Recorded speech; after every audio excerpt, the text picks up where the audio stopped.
Hi, welcome to John's Jeep Garage. This is a quick video, and this is about your sway bar disconnect module that hangs low underneath the Jeep Wranglers or Jeep Gladiators that have them. Now, one, if you want more clearance, I'm going to show you how to flip it up.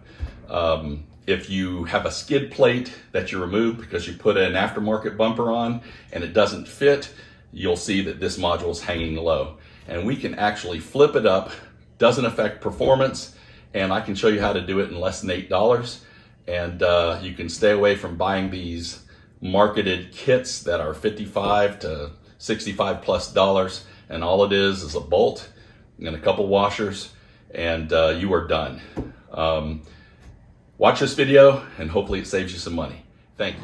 If you take a look under the bumper and right next to the module, you'll see that there's this bolt from a rubber support bracket going into the module. This bolt, 15 millimeters, will need to be removed. I'm accessing it from underneath without removing the front bumper, and I'm using a 15 millimeter open face wrench, which is easy to use.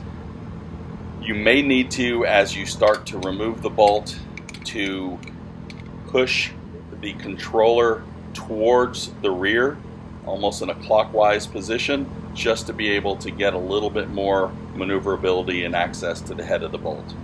As you get to the end when removing the bolt and you don't feel like you have enough room, all you have to do is bend the rubber support bracket to easily pull it out.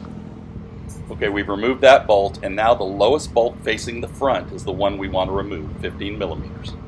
Since this is easy to remove with the socket, I'm going to use a 15 millimeter socket to remove it. The unit now is free to turn on its axis, and so we're going to turn it at least 90 degrees, a little more, towards the front, and align that hole with the rubber support bracket hole. Now we're going to get the new bolts that we purchased, line it up, and tighten it in, and we'll be finished. We picked up a M10 by 1.5 by 90 millimeters. If you can't find the 90, pick up the 100 millimeter. We also got some flat washers for the M10, and then we got some specialty spacers.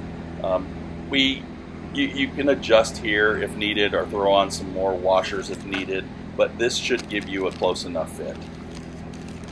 Okay, we're ready to put this in, but there's going to be kind of a pattern that we're going to use. We're going to, on the far right side, we're going to have the bolt head, we're going to have a flat washer, then it's a flat washer, the spacer, and another flat washer before we enter into the module.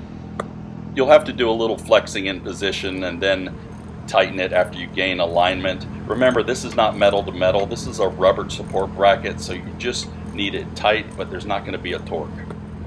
Okay, the goal is to swing it up and secure it in position, which we have done. Now, let's take a look from the original bumper position. You don't even see it. It has been raised up and out of the way, and your bumper is acting as its own guard. All right, that's a wrap. Quick video, just want to highlight a couple things. Number one is that the parts, you can pick them up at Home Depot, Lowe's, Ace Hardware. I happen to run the Home Depot. I got the M10 by 1.5 by 90 millimeter bolts there. I got the M10 washers there, but they didn't have the specialty washers or the sleeves or spacers, if you want to call it that. So I had to go to Lowe's. You'll see the parts and the information on that in the video. And you can go to other hardware stores, Ace Hardware, etc. Again, total cost, I'm going to guess $6 or less. Just remember, the support is a rubber support, so you're not really like torquing it metal to metal, and but you're wanting to make sure the threads travel all the way and it's secure on the module. So this will work. It's flipped up, and you are good to go.